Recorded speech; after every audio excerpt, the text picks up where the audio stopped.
ಸ್ನೇಹಿತರೆ, ಮೀಡಿಯಾ ಮಾಸ್ಟರ್ಸ್ಗೆ ಸ್ವಾಗತ ಸುಸ್ವಾಗತ. ಗೆಳೆಯರೆ, ಭಾರತ ತನ್ನ ಸುತ್ತಮುತ್ತಲಿನ ದೇಶಗಳ ಜೊತೆಗಿನ ಗಡಿಗಳನ್ನು ಭದ್ರಪಡಿಸಿಕೊಳ್ಳೋ ನಿಟ್ಟಲ್ಲಿ ದೊಡ್ಡ ಹೆಜ್ಜೆಗಳನ್ನು ಇಡ್ತಾ ಇದೆ.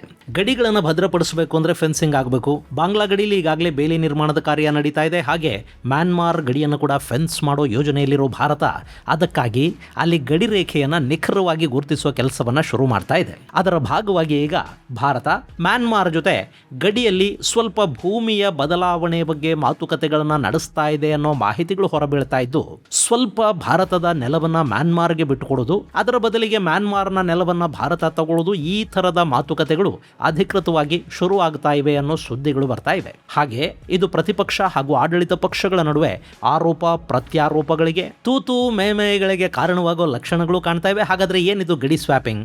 ಮ್ಯಾನ್ಮಾರ್ ಜೊತೆ ಭಾರತದ ಗಡಿ ಒಪ್ಪಂದ ಏನು, ವಿವಾದ ಏನು, ಅಲ್ಲಿರೋ ಸಮಸ್ಯೆ ಏನು, ಮತ್ತು ಬ್ರಿಟಿಷರು ಆ ಗಡಿಗೆ ಕೂಡ ತಂದಿಟ್ಟು ಹೋದ ತಲೆನೋವುಗಳೇನು ಅನ್ನೋದ್ರ ಬಗ್ಗೆ ಒಂದಷ್ಟು ಮಾಹಿತಿಯನ್ನ ನಾವಿಲ್ಲಿ ನೋಡೋಣ.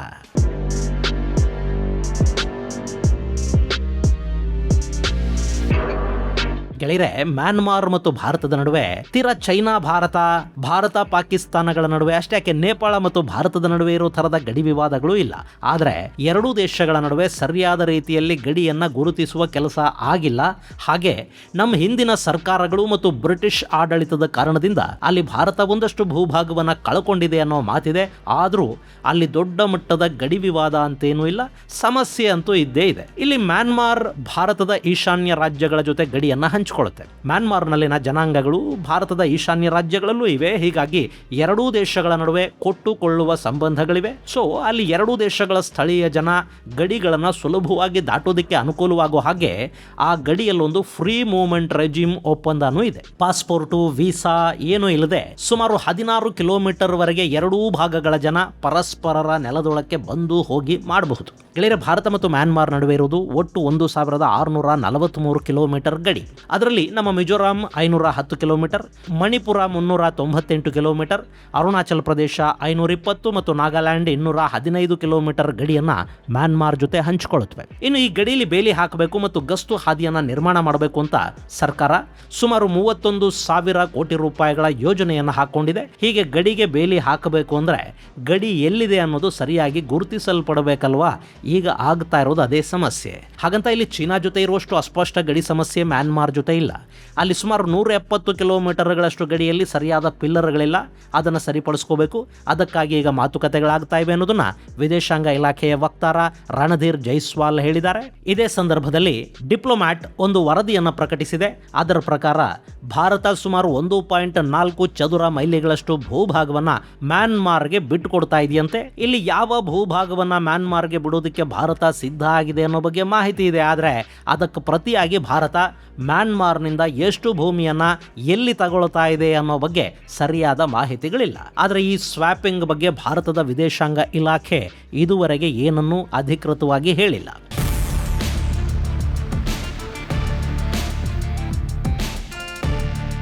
ಗೆಳೆಯರೆ, ಇಲ್ಲಿ ಭಾರತ ಮತ್ತು ಮ್ಯಾನ್ಮಾರ್ ನಡುವೆ ಹಸ್ತಾಂತರಗೊಳ್ಳಬಹುದು ಅಂತ ಹೇಳಲಾಗ್ತಾ ಇರೋದು ಗಡಿ ಪಿಲ್ಲರ್ 65ರಿಂದ 68 ನಡುವಿನ ಮಣಿಪುರದ ಚಂದೇಲ್ ಜಿಲ್ಲೆಗೆ ಸೇರಿದ ಒಂದಷ್ಟು ಭೂಮಿ. ಇದು ಮ್ಯಾನ್ಮಾರ್ನ ಸಗಾಯಿಂಗ್ ಪ್ರದೇಶದ ಕಬಾವ್ ಕಣಿವೆಗೆ ಹೊಂದಿಕೊಂಡಂತಿರುವ ಪ್ರದೇಶ. ಇಲ್ಲಿ ನೀವು ಮ್ಯಾಪಲ್ಲಿ ನೋಡ್ತಾ ಇದ್ದೀರಲ್ಲ, ಇದು ಮ್ಯಾನ್ಮಾರ್, ಇದು ನಮ್ಮ ಈಶಾನ್ಯ ಭಾರತ. ಇಲ್ಲಿದೆಯಲ್ಲ, ಇದು ಸಗಾಯಿಂಗ್ ಪ್ರದೇಶ. ಇನ್ನು ಕಬಾವ್ ಕಣಿವೆ ಅಂದ್ರೆ ಇದು ನಮ್ಮ ಮಣಿಪುರದ ಗಡಿಯಲ್ಲಿರುವ ಪ್ರದೇಶ ಮ್ಯಾನ್ಮಾರ್ಗೆ ಸೇರ್ಕೊಂಡಿದೆ. ಈ ಕಬಾವ್ ಕಣಿವೆ ಮ್ಯಾನ್ಮಾರ್ಗೆ ಸೇರಿಕೊಂಡಿದ್ದು ಕೂಡ ಒಂದು ಐತಿಹಾಸಿಕ ಬ್ಲಂಡರ್ ಅಂತ ಮಣಿಪುರದ ನಾಯಕರು ಹೇಳ್ತಾರೆ. ಗೆಳೆಯರೆ, ಈ ಕಣಿವೆ 15ನೇ ಶತಮಾನದಲ್ಲಿ ಮಣಿಪುರವನ್ನು ಆಳ್ತಾ ಇದ್ದ ಕಂಗ್ಲೈಪಾಕ್ ಸಾಮ್ರಾಜ್ಯದ ಅಧೀನದಲ್ಲಿತ್ತು. 1443ರಲ್ಲಿ ಕಂಗ್ಲೈಪಾಕ್ ರಾಜ ನಿಂಗ್ದೌ ಖೋಂಬಾ ಈಗಿನ ಮ್ಯಾನ್ಮಾರ್ನ ತಾಮು ಮೇಲೆ ದಾಳಿ ಮಾಡಿ ಖಬಾವ್ ಕಣಿವೆಯ ಮೇಲೆ ಹಿಡಿತವನ್ನು ಸಾಧಿಸ್ತಾನೆ. ಮಣಿಪುರಿ ವೃತ್ತಾಂತಗಳ ಪ್ರಕಾರ ರಾಜ ಕಿಯಂಬಾ ಮತ್ತು ಪಾಂಗ್ ಸಾಮ್ರಾಜ್ಯದ ರಾಜ ಇಬ್ಬರು ಜಂಟಿಯಾಗಿ 15ನೇ ಶತಮಾನದಲ್ಲಿ ಕಬಾವ್ ಕಣಿವೆಯನ್ನು ಗೆದ್ದುಕೋತಾರೆ ಮತ್ತು ಅದನ್ನು ಈ ಇಬ್ಬರು ರಾಜರ ನಡುವೆ ಹಂಚಲಾಗುತ್ತೆ. ಈ ಕಾರಣಕ್ಕಾಗಿಯೇ ಕಿಯಂಬಾಗೆ ಕಬಾವ್ ಕಣಿವೆಯ ವಿಜಯಿ ಅನ್ನೋ ಬಿರುದು ಕೂಡ ಬಂತಂತೆ. ಇದಾದ ಬಳಿಕ ಕಣಿವೆ ದೀರ್ಘಕಾಲ ಮಣಿಪುರದ ನಿಯಂತ್ರಣದಲ್ಲಿತ್ತು. ಆದರೂ ಅವತ್ತಿನ ಬರ್ಮಾದ ರಾಜರು ಇದಕ್ಕಾಗಿ ಆಗಾಗ ಯುದ್ಧಗಳನ್ನ ಮಾಡ್ತಲೇ ಇದ್ರು. ಒಮ್ಮೆ ಅವರು ಇನ್ನೊಮ್ಮೆ ಇವರು ಈ ಕಣಿವೆ ಮೇಲೆ ಹಿಡಿತ ಸಾಧಿಸ್ತಾ ಇದ್ರು. ಆದ್ರೆ 1813ರಲ್ಲಿ ಮಣಿಪುರದ ರಾಜ ಮರ್ಜಿತ್ ಸಿಂಗ್ ಬರ್ಮಾದ ಜೊತೆ ಒಂದು ಒಪ್ಪಂದವನ್ನು ಮಾಡ್ಕೋತಾನೆ. ಆ ಸಂದರ್ಭದಲ್ಲಿ ಈ ಕಣಿವೆಯನ್ನ ಬರ್ಮಾಗೆ ಬಿಟ್ಟುಕೊಡ್ತಾನೆ. ಅದಾದ ಮೇಲೆ 1819ರಿಂದ 1824 ನಡುವಿನ ಅವಧಿಯಲ್ಲಿ ಬರ್ಮಾ ಇಡೀ ಮಣಿಪುರವನ್ನೇ ಆಕ್ರಮಿಸಿಕೊಂಡು ಕೂತ್ಕೊಳ್ಳುತ್ತೆ. ಅಷ್ಟೊತ್ತಿಗೆ ಭಾರತಕ್ಕೆ ಬ್ರಿಟಿಷರು ಬಂದಾಗಿತ್ತು. ಅಲ್ಲಿ ಬರ್ಮಾ ಮತ್ತು ಬ್ರಿಟಿಷ್ ಸೇನೆ ನಡುವೆ ಯುದ್ಧಗಳಾದವು.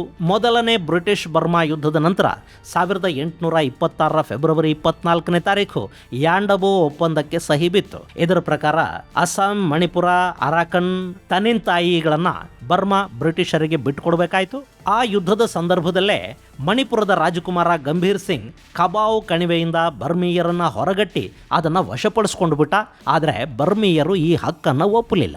ಈ ವಿವಾದ 1834ರಲ್ಲಿ ಬ್ರಿಟಿಷರ ಮಧ್ಯಸ್ಥಿಕೆಯಲ್ಲಿ ಮುಕ್ತಾಯಗೊಳ್ತು. ಅವರು ಮಣಿಪುರದ ರಾಜ ಈ ಕಣಿವೆಯನ್ನ ಬರ್ಮಾಗೆ ಬಿಟ್ಟುಕೊಡಬೇಕು ಮತ್ತು ಬರ್ಮಾ ಮಣಿಪುರದ ರಾಜನಿಗೆ ಪ್ರತಿ ತಿಂಗಳು 500 ರೂಪಾಯಿ ಅಂದ್ರೆ ವರ್ಷಕ್ಕೆ 6,000 ರೂಪಾಯಿ ಬಾಡಿಗೆ ರೂಪದ ಪರಿಹಾರ ಕೊಡಬೇಕು ಅನ್ನೋ ಒಪ್ಪಂದಕ್ಕಲ್ಲಿ ಸಹಿ ಬಿತ್ತು. ಬರ್ಮಾ ಸರ್ಕಾರ ಮಣಿಪುರಕ್ಕೆ ಈ ಹಣವನ್ನ ಪಾವತಿ ಕೂಡ ಮಾಡ್ತಾ ಇತ್ತು. ಮುಂದೆ ಭಾರತಕ್ಕೆ ಸ್ವಾತಂತ್ರ್ಯ ಬಂತು. ಮಣಿಪುರದ ರಾಜವಂಶ ಕೂಡ ಮುಗೀತು. ಇಷ್ಟಾದ ಮೇಲೆ ಬರ್ಮಾ ತಾನು ಕೊಡ್ತಾ ಇದ್ದ ಹಣವನ್ನು ಕೂಡ ನಿಲ್ಲಿಸಿತು. ಆದರೆ ಕಬಾವು ಕಣಿವೆ ಬರ್ಮಾದ ಹಿಡಿತದಲ್ಲೇ ಉಳ್ಕೊಂಡ್ಬಿಡ್ತು. ಭಾರತಕ್ಕೆ ಹತ್ತಾರು ತಲೆನೋವುಗಳು. ಇಲ್ಲಿನ ರಾಜವಂಶಗಳನ್ನ ವಿಲೀನಗೊಳಿಸಬೇಕಿತ್ತು. ಹೈದರಾಬಾದ್, ಜುನಾಗಢದಂತ ತಲೆನೋವುಗಳನ್ನ ನಿವಾರಿಸ್ಕೋಬೇಕಿತ್ತು. ಪೋರ್ಚುಗೀಸರನ್ನ, ಡಚ್ಚರನ್ನ ಇಲ್ಲಿಂದ ಕಳುಹಿಸಬೇಕಿತ್ತು. ಪಾಕಿಸ್ತಾನದ ಕಿರಿಕಿರಿ ಕೂಡ ಶುರುವಾಗಿತ್ತು. ಈ ಎಲ್ಲ ತಲೆನೋವುಗಳಲ್ಲಿ ಕಬಾವ್ ಕಣಿವೆ ಭಾರತಕ್ಕೆ ನೆನಪಾಗಲಿಲ್ಲ. ಮುಂದೆ 1953ರಲ್ಲಿ ನೆಹರು ಬರ್ಮಾದ ಅವತ್ತಿನ ಪ್ರಧಾನಿ ಯು ನೂ ಅವರನ್ನ ಭೇಟಿ ಮಾಡ್ತಾರೆ. ಆ ಸಂದರ್ಭದಲ್ಲಿ ಕಬಾವ್ ಕಣಿವೆಯ ವಿಷಯ ಅದೇನು ಮಾತುಕತೆ ಆಯಿತು ಗೊತ್ತಾಗ್ಲಿಲ್ಲ. ಭಾರತ ಅದನ್ನು ನಮಗೆ ಬಿಡಿ ಅಂತ ಕೇಳಲಿಲ್ಲ. ಮ್ಯಾನ್ಮಾರ್ ತಾನು ಕೊಡ್ತಾ ಇದ್ದ ಹಣವನ್ನು ಕೂಡ ಈ ಸಭೆಯ ನಂತರ ನಿಲ್ಲಿಸ್ಬಿಡ್ತು. ಹೀಗಾಗಿ ನೆಹರು ಆ ಕಣಿವೆಯನ್ನ ಮ್ಯಾನ್ಮಾರ್ಗೆ ಬಿಟ್ಟು ಕೊಟ್ಟುಬಿಟ್ರು ಅನ್ನೋ ಸುದ್ದಿ ಹರಡಿತು. ಅಲ್ಲಿ ಕಣಿವೆಯನ್ನ ಮ್ಯಾನ್ಮಾರ್ಗೆ ಬಿಟ್ಟು ಕೊಡೋದಕ್ಕೆ ನೆಹರುಗೇನು ಉಳ್ಕೊಂಡೇ ಇರಲಿಲ್ಲ. ಯಾಕೆಂದ್ರೆ ನೆಹರು ಹುಟ್ಟೋ ಮೊದಲೇ ಬ್ರಿಟಿಷರ್ ಅದನ್ನು ಮ್ಯಾನ್ಮಾರ್ಗೆ ಕೊಟ್ಟು ಬಿಟ್ಟಿದ್ರು. ಆದರೆ ಅಲ್ಲಿ ಕಣಿವೆಗೆ ಬಾಡಿಗೆಯ ರೂಪದಲ್ಲಿ ಮ್ಯಾನ್ಮಾರ್ ಕೊಡ್ತಾ ಇದ್ದ ಹಣ ನೆಹರು ಮತ್ತು ಮ್ಯಾನ್ಮಾರ್ ಪ್ರಧಾನಿಯ ಭೇಟಿ ನಂತರ ನಿಂತು ಹೋಯಿತು. ಈ ಮೂಲಕ ಕಣಿವೆಯ ಮೇಲೆ ಭಾರತಕ್ಕಿದ್ದ ಒಂದು ಸಣ್ಣ ಹಕ್ಕು ಕೂಡ ಹೊರಟು ಹೋದಂಗಾಯ್ತು. ಹೀಗಾಗಿನೇ ನೆಹರು ಮ್ಯಾನ್ಮಾರ್ ಭೇಟಿನ ಮಣಿಪುರದ ರಾಜಕಾರಣಿಗಳು ಇವತ್ತಿಗೂ ಇತಿಹಾಸದ ಕಪ್ಪು ದಿನ ಅಂತಲೇ ಕರೀತಾರೆ. ಇನ್ನು ಈ ಕಣಿವೆ ಹೋದ ನಂತರವಾದರೂ ಭಾರತ ಬರ್ಮಾಗಳು ತಮ್ಮ ಗಡಿಗಳನ್ನು ಸಂಪೂರ್ಣವಾಗಿ ಗುರುತಿಸಿ ಮಾರ್ಕ್ ಮಾಡೋ ಕೆಲಸವನ್ನು ಮಾಡಿದ್ವಾ ಅಂದರೆ ಅದು ಕೂಡ ಇಲ್ಲ. 1966ರಲ್ಲಿ ನಮ್ಮ ಈಶಾನ್ಯ ರಾಜ್ಯಗಳಲ್ಲಿ ಬಂಡಾಯದ ಸಮಸ್ಯೆ ಸಿಕ್ಕಾಪಟ್ಟೆ ಕಾಣಿಸ್ಕೊಳ್ಳೋದಕ್ಕೆ ಶುರುವಾಯಿತು. ಹಾಗೆ ಬರ್ಮಾದ ಸೇನೆ ಕೂಡ ಆಗಾಗ ಭಾರತದ ಗಡಿ ದಾಟಿ ಬರೋದಕ್ಕೆ ಶುರು ಮಾಡಿತ್ತು. ಭಾರತ ಸರ್ಕಾರ ಈಶಾನ್ಯ ರಾಜ್ಯಗಳ ಮೇಲೆ ತನ್ನ ಆಡಳಿತವನ್ನು ಬಿಗಿಗೊಳಿಸಬೇಕಿತ್ತು. ಅದೇ ದಿನಗಳಲ್ಲಿ ಬರ್ಮಾ ಹಾಗೂ ಚೈನಾದ ನಡುವಿನ ಸಂಬಂಧಗಳು ಹಳ್ಳ ಹಿಡಿದಿದ್ವು. ಈ ಅವಕಾಶವನ್ನು ಬಳಸಿಕೊಂಡ ಇಂದಿರಾ ಗಾಂಧಿ 1967ರಲ್ಲಿ ಬರ್ಮಾ ಜೊತೆ ಗಡಿ ಒಪ್ಪಂದವೊಂದಕ್ಕೆ ಸಹಿ ಮಾಡ್ತಾರೆ. ಬ್ರಿಟಿಷರ ಕಾಲದ ಪೆಂಬರ್ಟನ್ ಜಾನ್ಸ್ಟನ್ ಮ್ಯಾಕ್ಸ್ವೆಲ್ ಲೈನ್ ಅನ್ನ ಆಧಾರವಾಗಿ ಇಟ್ಟುಕೊಂಡು ಗಡಿಯನ್ನ ಗುರುತಿಸುವ ಒಪ್ಪಂದಕ್ಕೆ ಎರಡೂ ದೇಶಗಳು ಸಹಿ ಹಾಕತ್ವೆ. ಆದರೆ ಅವತ್ತೂ ಕೂಡ ಭಾರತ ಒಂದು ಎಡವಟ್ಟನ್ನು ಮಾಡ್ಕೊಳ್ಳುತ್ತೆ. ಬೇಗ ಬೇಗ ಒಪ್ಪಂದಕ್ಕೆ ಸಹಿ ಬೀಳಬೇಕು ಅನ್ನೋ ಆತುರಕ್ಕೋ ಏನೋ ತರಾತುರಿಯಲ್ಲಿ ಒಂದು ಮ್ಯಾಪ್ ಅನ್ನು ಸಿದ್ಧಪಡಿಸಲಾಗುತ್ತೆ. ಅದರಲ್ಲಿ ಸಾಕಷ್ಟು ತಾಂತ್ರಿಕ ದೋಷಗಳಿದ್ವು. ಹೀಗಾಗಿ ಭಾರತದ ಒಂದಷ್ಟು ಭೂಭಾಗ ಅವತ್ತಿನ ಭಾರತದ ಅಧಿಕಾರಿಗಳ ಆತುರಗೇಡಿತನದ ಕಾರಣಕ್ಕೆ ಬರ್ಮಾದ ಪಾಲಾಗಬೇಕಾಗಿ ಬಂತು ಅಂತ ಹೇಳ್ತಾರೆ. ಇನ್ನು ಈ ಒಪ್ಪಂದದ ಪ್ರಕಾರ ಜಂಟಿ ಗಡಿ ಆಯೋಗವನ್ನು ರಚಿಸಿ ಪೂರ್ಣ ಪ್ರಮಾಣದಲ್ಲಿ ಗಡಿಯನ್ನು ಗುರುತಿಸಿ ಅಲ್ಲಿ ಪಿಲ್ಲರ್ ನಿರ್ಮಾಣ ಮಾಡೋ ಕೆಲಸ ಆಗಬೇಕಿತ್ತು. ಆದರೆ ಆ ಕೆಲಸ ಕೂಡ ಆಗಲಿಲ್ಲ. ಅದೇ ಈಗಿನ ಪಿಲ್ಲರ್ 65ರಿಂದ 68 ನಡುವಿನ ಗಡಿ ಸಮಸ್ಯೆಯ ಮೂಲ ಕಾರಣ.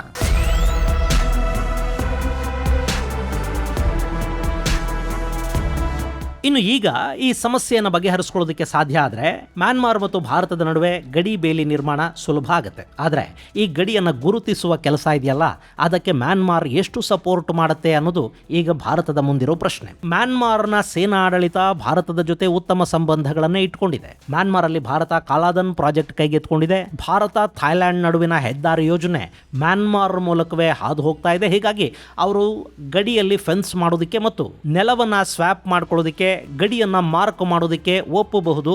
ಆದರೆ ಈ ಸಗಾಯಂಗ್ ಗಡಿ ಇದೆಯಲ್ಲ, ಇಲ್ಲಿ ಸೇನೆಯ ಹಿಡಿತಾ ಇರೋದು ತುಂಬಾ ಕಡಿಮೆ. ಅಲ್ಲಿ ಬಂಡಾಯ ಪಡೆಗಳು ಬಲಿಷ್ಠವಾಗಿವೆ. ಪೀಪಲ್ಸ್ ಡಿಫೆನ್ಸ್ ಫೋರ್ಸ್, ಚಿನ್ ಡಿಫೆನ್ಸ್ ಫೋರ್ಸ್ ಮುಂತಾದ ಸಂಘಟನೆಗಳ ಕೈಯಲ್ಲಿ ಆ ಭಾಗದ ಆಡಳಿತ ಇದೆ. ಈ ಸಗಾಯಿಂಗ್ ಪ್ರದೇಶ ಹಾಗೂ ಕಬಾವ್ ಕಣಿವೆ ಬಂಡುಕೋರ ಪಡೆಗಳ ಭದ್ರಕೋಟೆ ಅಂತಲೇ ಗುರುತಿಸ್ಕೊಳ್ತಾ ಇದೆ. ಅವರಿಗೆ ಭಾರತ ಮ್ಯಾನ್ಮಾರ್ ಗಡಿಯನ್ನು ಮುಚ್ಚೋದು, ಅಲ್ಲಿ ಬೇಲಿ ಹಾಕೋದು ಇದೆಲ್ಲ ಇಷ್ಟ ಇಲ್ಲ. ಹಾಗೆ ಮಾಡಿದ್ರೆ ಎರಡೂ ದೇಶಗಳ ನಡುವಿನ ಮುಕ್ತ ಸಂಚಾರ ನಿಂತು ಹೋಗುತ್ತೆ. ಪ್ರತ್ಯೇಕತಾವಾದಿ ಪಡೆಗಳು ಭಾರತದ ಒಳಕ್ಕೆ ಆಶ್ರಯಕ್ಕೆ ಮತ್ತೊಂದಕ್ಕೆ ಬರೋದಕ್ಕೆ ಅವಕಾಶ ಇಲ್ಲದಂತಾಗುತ್ತೆ. ಜೊತೆಗೆ ಈ ಭಾಗದ ಆರ್ಥಿಕ ನಾಗರಿಕತೆಯ ಮೇಲೆ ಅದು ಹೊಡೆತ ಕೊಡುತ್ತೆ. ಅಂದರೆ ಗಡಿಗಳನ್ನು ಮುಚ್ಚಿಬಿಟ್ರೆ ಸ್ಮಗ್ಲಿಂಗ್, ಮಾದಕ ಪದಾರ್ಥಗಳು, ಆಯುಧಗಳು ಇವೆಲ್ಲವುಗಳ ಅಕ್ರಮ ಸಾಗಾಟ, ಮಾರಾಟ ನಿಂತು ಹೋಗುತ್ತೆ, ಆದಾಯ ಕಡಿಮೆ ಆಗುತ್ತೆ. ಎರಡೂ ಭಾಗಗಳಲ್ಲಿನ ಜನರ ನಡುವೆ ಸಂಪರ್ಕ ಕೂಡ ನಿಂತು ಹೋಗುತ್ತೆ. ಇನ್ನು ಈ ಪ್ರತ್ಯೇಕತಾವಾದಿ ಗುಂಪುಗಳ ಜೊತೆ ಚೈನಾದ ಸಂಬಂಧಗಳು ಕೂಡ ತುಂಬಾ ಚೆನ್ನಾಗಿವೆ. ಹೀಗಾಗಿ ಭಾರತದ ಈ ಫೆನ್ಸಿಂಗ್ ಯೋಜನೆಯನ್ನ ಈ ಪಡೆಗಳು ಬೆಂಬಲಿಸತ್ವಾ? ಡೌಟ್. ಅವರು ಸಹಕಾರ ಕೊಡದೇ ಇದ್ರೆ ಇದು ಸುಲಭವಾಗಿ ಆಗೋ ಕೆಲಸ ಅಲ್ಲ.